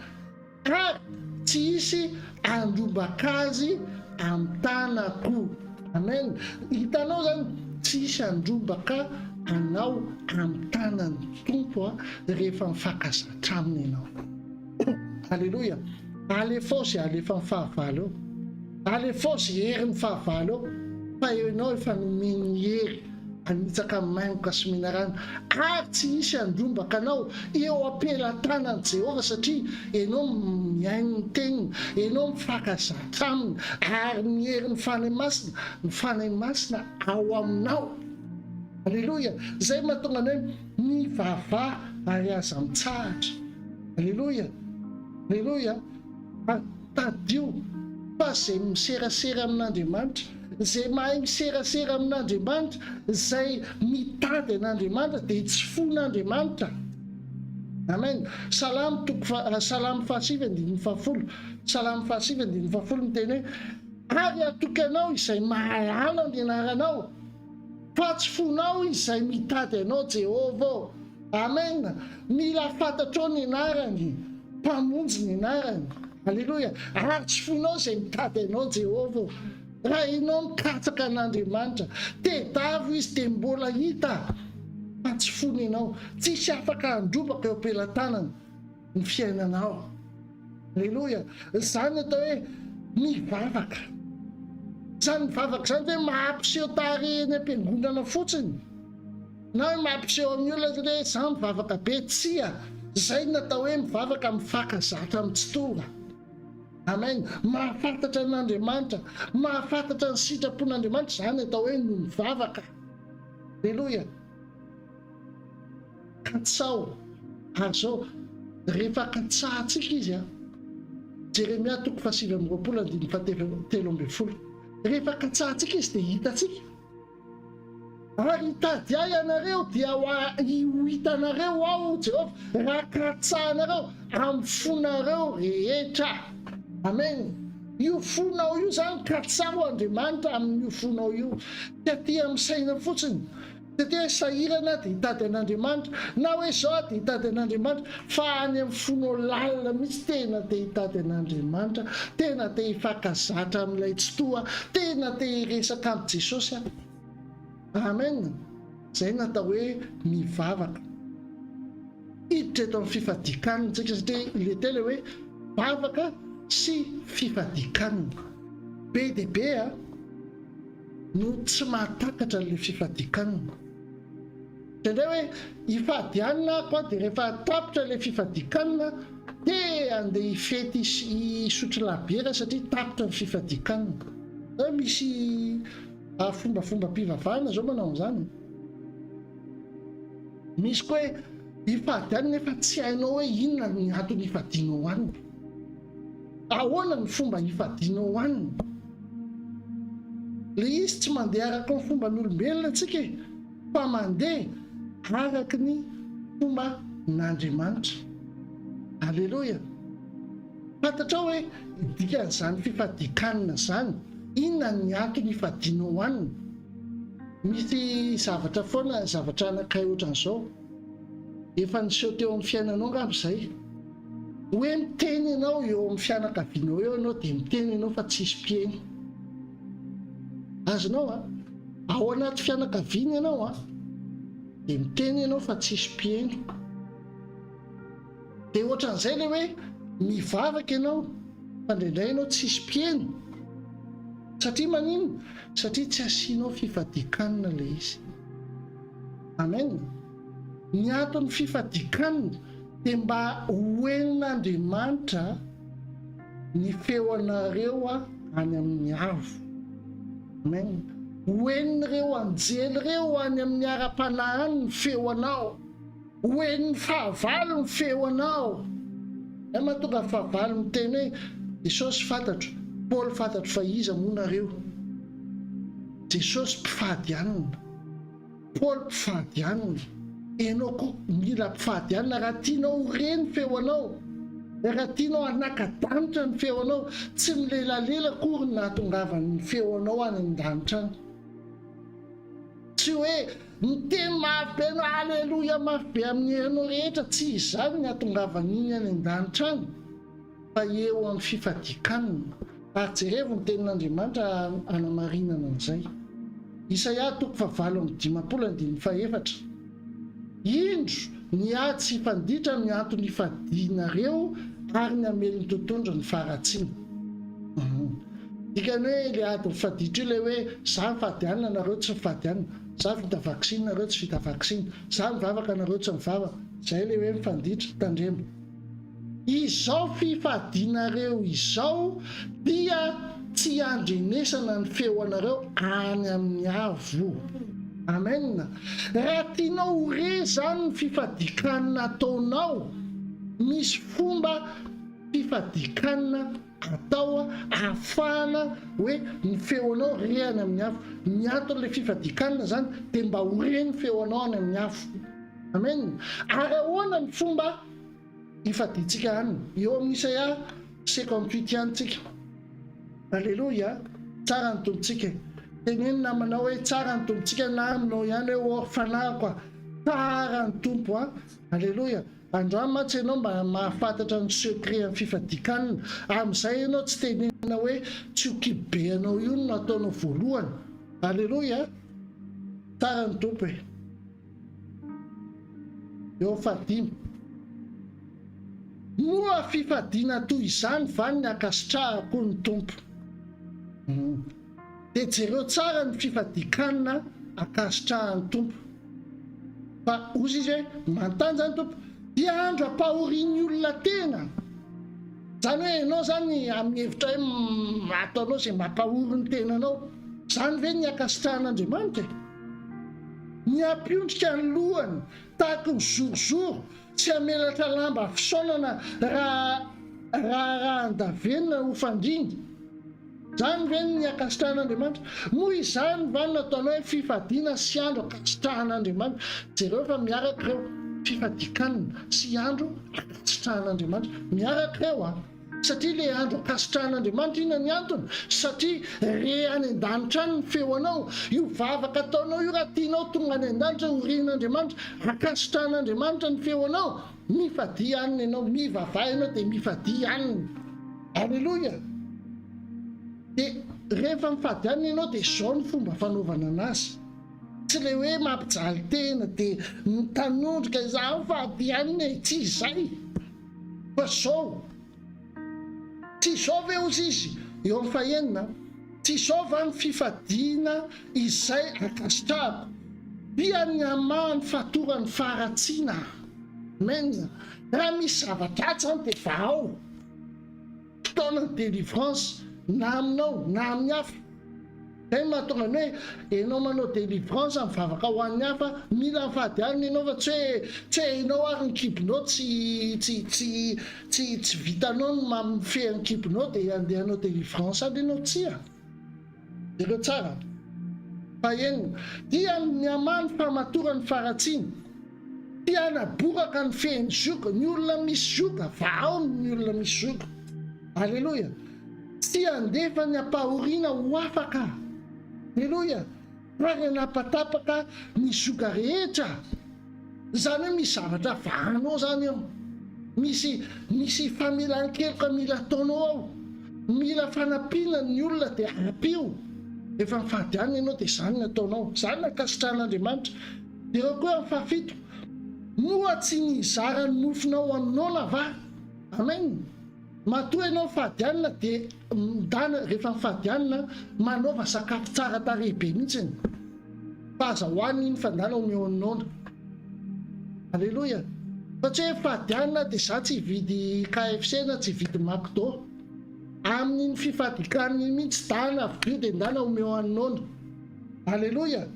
Mo tsy zarany mofinao aminao na va ny ampiantrano ny ory manjenjena, misy ny olona ny ory mitady fanampianany aminao, mitomany eo anatrehanao, ampandrosoa ireny pio ny ory, ary mba hanafinao izay hitanao mitanjaka. Hitanao le mitanjaka tsy voatery tsy manana akanjo izy, fa ndraindray misy olona alainy olona baraka dia mitanjaka eo izy. Dia enao koa avy dia ama-kristianina anao hoe enao mififadikanina dia tonga le olona manala baraka ny avy dia iny koa anao tena manaka izany dia lasa ny Facebook manala baraka fanala baraka eo. Tsy akasitrahan'Andriamanitra zany, fa tafio lamba zay miboridana. Alleloia. Saromy ny henatra satria ny fitiavana manarona ny fahotana be dia be. Alleloia. Ka tsy irimbelona amin'ny namanao ianao. Alleloia. Zany hoe raha misy fahatsoana ataona aminao, saromy voninahiny. Amen. Nazavela hitanjaka izy. Tsara ny tombontsika. Zany atao hoe fifadikanina eken'Andriamanitra, kasitrahan'Andriamanitra. Tena miteny mihitsy ary izy eo amin'ny raha tohizanao io teny hoe fa raha izany izy ny ataonao dia hiposaka tahaka ny fahazavany maraina ny fahazavanao. Alleloia. Tanao zany miposaka tsy anaty maizina tsony ianao, fa tonga dia miposaka tahaka ny mazava ny fahazavanao, ary tonga faingana ny fahasitrananao. Amen. Io koa zany secret-ny olona marary io. Marary ianao dia ataovy io. Ana fahadianana kely, efa fahadianana dia ataovy ireo, fa tonga dia miposaka ny fahasitrananao. Alleloia. Ny fahamarinanao no loha lalanao, ary ny voninahitry Jehova ny vody lalanao. Hitanao zany tena secret ara-panagoavana be ny fifadikanana, fa le fifadikanana mila fantatra le fomba hanaovana anazy. Vavaka tsy fahadianana, zay ny fikatsahanao ny fany masina. Aleo ny fany masina hiasa eo amin'ny fiainanao. Alleloia. Ary tsika oka tsy hafoy anazy mihitsy. Amen. Tsy sarotra manaraka an' Jehova re olona, fa mahakatoa an'izay teneniny fotsiny. Satria raha ohatra tsika ka mino an'izay teneniny dia ny vokany eo amin'ny fiainantsika azo tsapa-tanana. Zavatra rehetra nge any amin'ny ara-panahiny aloha zay vao ite-tany. Any amin'ny ara-panahiny rehefa mandeha amin'ny saibe tsika fotsiny tsika, na mandeha amin'ny kibe tsika fotsiny tsika, dia lan'le dragona le zaza voateraka. Fa rehefa mandeha araka ny fany masina tsika sady misy ny fiarovana, isy afaka andrombaka atsika ampelantanan'i Jehova, hiteraka ny zavatra ataontsika, ho ambinina ny zavatra ataontsika rehetra, fa mivavah mifadia aniny. Katsao izy mangetaheta. Alleloia. Oka ianao angetaheta aminy, oka ianao andinika ny teniny. Alleloia. Oka hiasa ny fanahin'Andriamanitra. Amen. Tiako tenenina aminao zavatra anankiray ty. Tandremo, aza mahafoy an'Andriamanitra ianao, aza mahafoy ny fanahy masina ianao. Satria be dia be miteny hoe zanak'adala ny tsy nahafoy an'ny rainy, fa niverina izy. Fa matoa le rainy tsy lasa nitady anazy tany, fa niandry anazy. Satria izao ny tenin'Andriamanitra, zay mahafoy an'Andriamanitra dia afoin'Andriamanitra ihany koa. Averiko, zay mahafoy an'Andriamanitra dia afoin'Andriamanitra ihany koa. Ary ny tenin'Andriamanitra miteny an'izany eo amin'ny tantara faharoa, toko 5:12. Tantara faharoa toko 5:12. Ary ny fanan'Andriamanitra tonga tao amin'ny Azaria zanak'Odedy, dia nivoaka hitsena ny asa izy ka nanao taminy hoe mihaino ahy hiasa mba amin'ny Joda sy ny Benjamina rehetra. Ianao manaraka io zany, mihaino ahy Jehova momba anareo. Amen. Raha ianareo momba azy ary mitady azy kosa ianareo dia ahita azy, fa raha mahafoy azy ianareo dia afoy anareo izy. Anao zany mitandremo, oka ianao tsy afoy an'Andriamanitra. Alleloia. satria Andriamanitra rehefa tediavinao izy dia hitanao. Raha ohatra ianao ka nafoy anazy fotoana kely, ndana miverina eo an-tonga mibeba, vereny eo an-tonga taka le zanakadala, oka izay le hanikisoa. Teneny mihitsy amin'ny fanahinao, oka izay ny hanikisoa fanahy. Fa hiverina ny fitiavana voalohany, tiafoy an'Andriamanitra.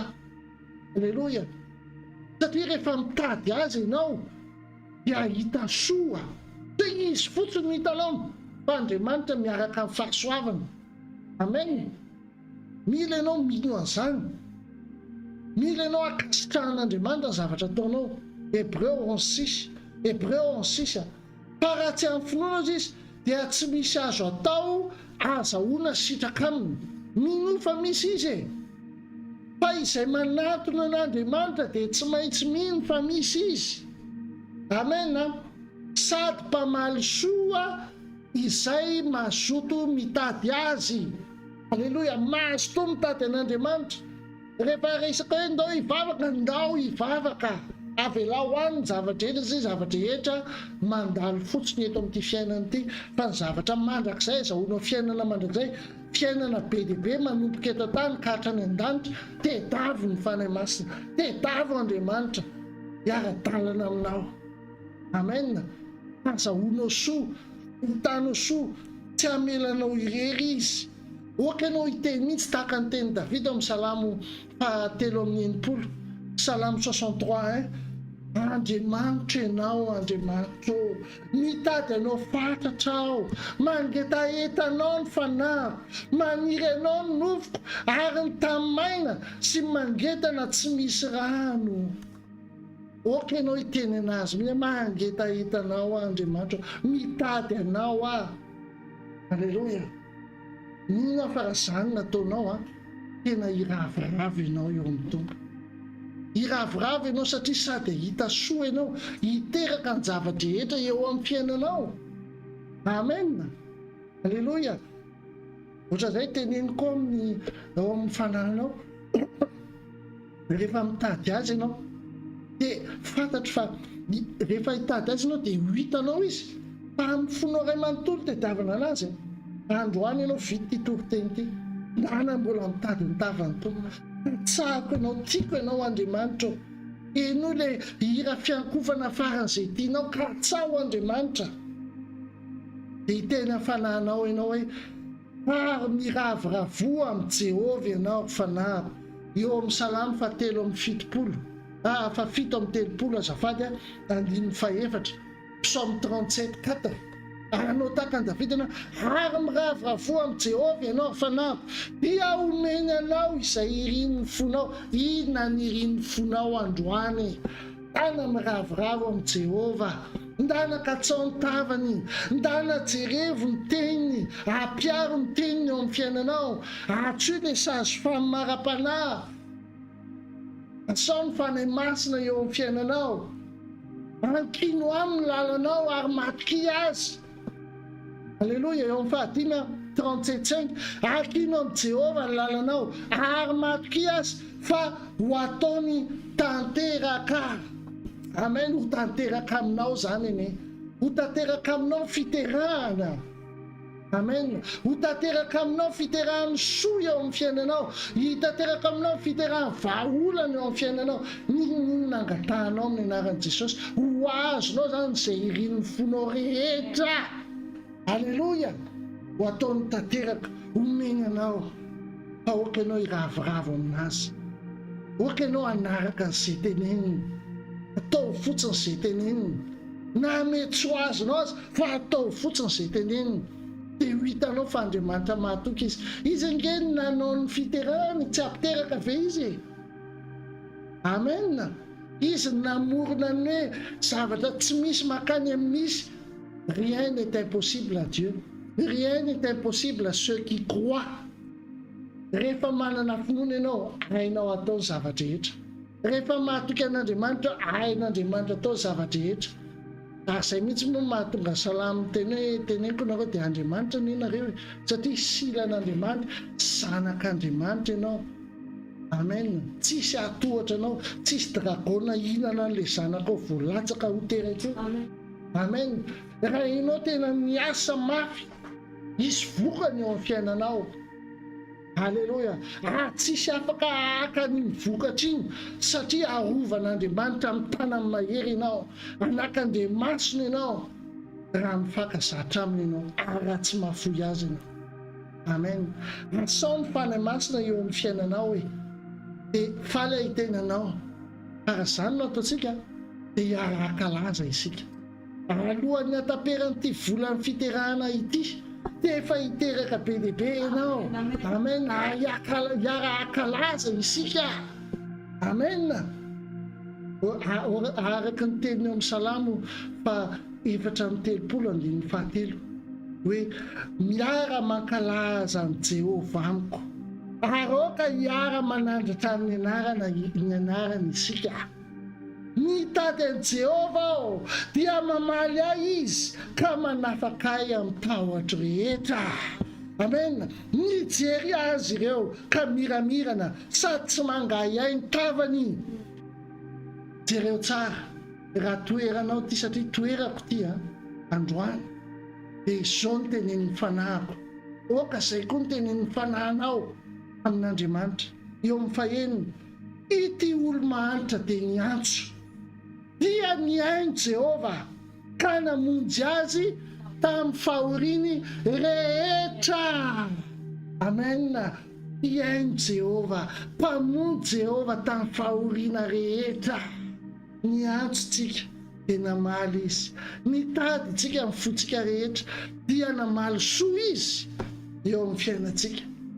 Tiavo Andriamanitra ao amin'ny fonao rehetra, amin'ny fanahinao rehetra, amin'ny sainao rehetra, ka tsao ny fanjakany aloha dia mifakazara aminy. Hosoa ny fahatongara, hosoa ny tonga eo amin'ny fiainanao. Alleloia.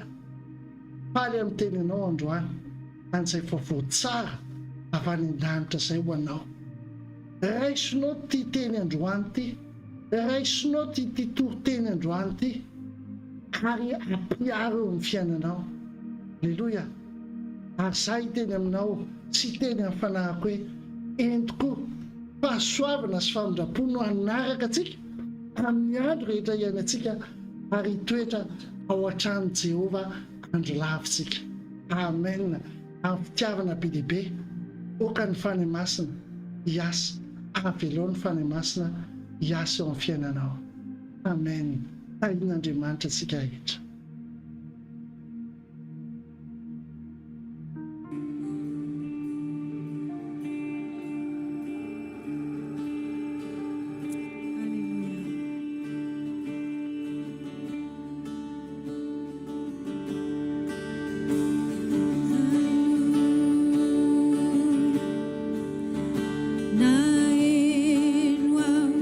Tantara maro mombanao sy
perfect in all of you. Miaiky an'izany zay tompo, you are perfect in all of your ways to us. Fa tanteraka izay ataonao tompo anay, zay alaritra fa tanteraka izay ataonao, fa tanteraka izay ataonao, fa tanteraka izay ataonao ho anay. Aoka anao iaiky an'izany lazao vavanao zany, fa tanteraka izay ataonao zavatra rehetra tompo, fa tanteraka izay ataonao miara-miasa izany, fa tanteraka izay ataonao ho anay.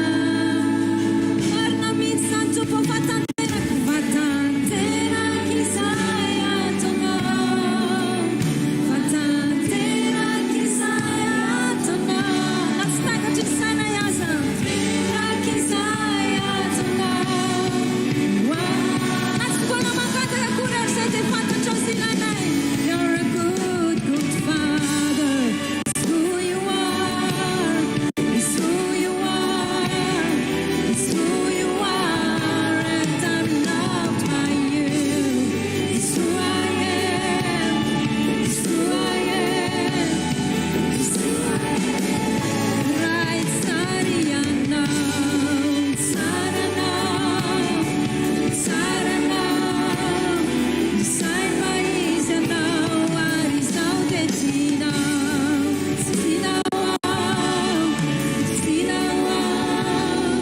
sai no mais, arisão de ti não, se não, se não,